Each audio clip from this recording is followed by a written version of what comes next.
Hello, everyone, and happy International Day of Peace.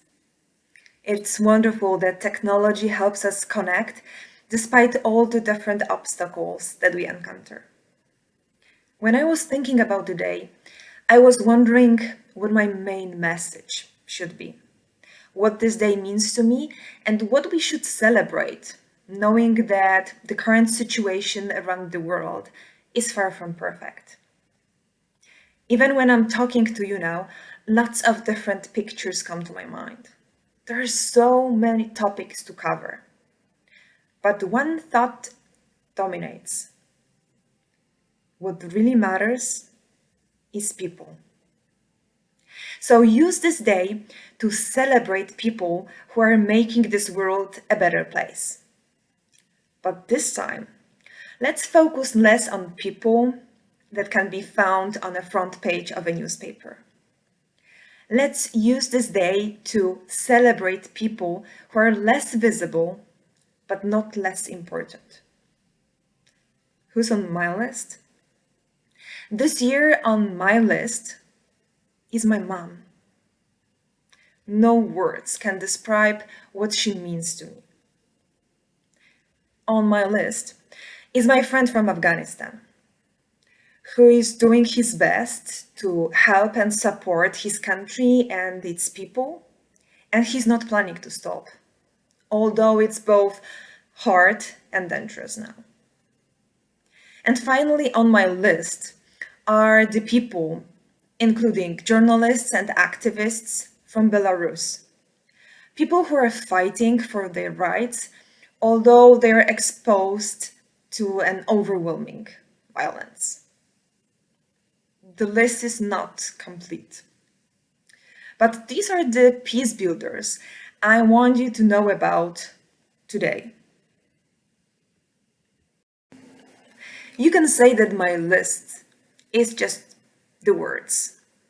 The words are important, but besides the words, we need actions. And this is why, on this International Day of Peace 2021, I encourage you to do two things. First, to think about who's on your list and how you want to support them and their actions. And second, to use the International Day of Peace to take actions. Remember that it's never too late to become a positive peace builder and change maker, no matter what you do, who you are, and where you are. And although it's much easier to destroy than to rebuild and transform, let's make this world a better place together.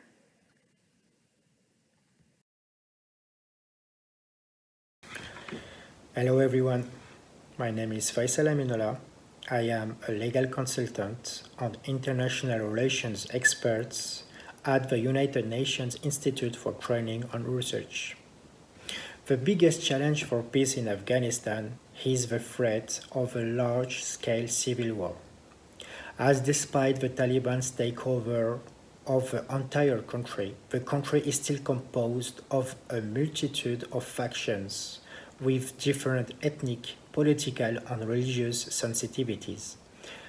Most of them are armed and still active in the territory. Indeed, this can be seen in the current fighting in the locality of Panjshir, Ghazni, or Wardak between Tajik and Hazara militiamen against the Taliban.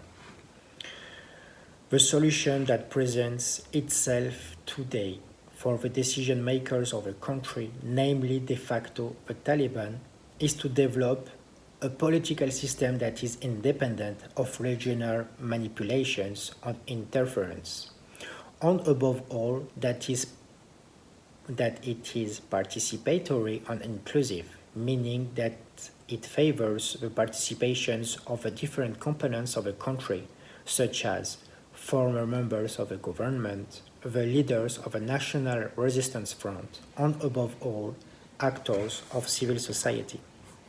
The international community, and in particular the United Nations, has the role of safeguarding the internal on external peace and stability of the future Afghan government. And it is in this context that it has set three conditions for offering international recognition to the new authority. The first is the respect of international conventions. The second is the guarantee of fundamental rights and freedoms. And the third is the fight against international terrorism. These conditions aim to support the peace process and the establishment of relations of trust between the political authority and the civilian populations, which remains for the most part skeptical, suspicious, and above all fearful of the Taliban, given the excesses they committed during their seizure of power in the 19th. Secondly, these conditions will also have the role of encouraging the establishment of peaceful and trusting relations between the new Afghan government and the international community, which could lead to economic, political, and institutional cooperation initiatives that could benefit the different actors, specifically the regional ones.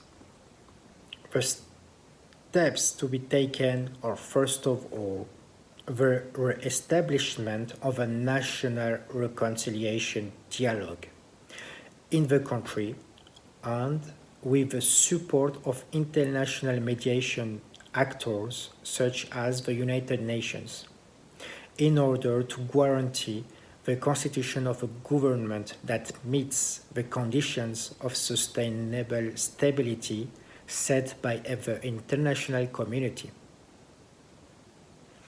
The second step would be the integration of Afghanistan into the international community and especially into regional organizations in order to develop economic relations and above all to rebuild the country's institutions so as to implement the mechanisms for stabilizing and pacifying the country, such as strengthening the security and judicial authorities and setting up international cooperation mechanisms in the country in order to facilitate the reconstruction of the country and its integration into the international community.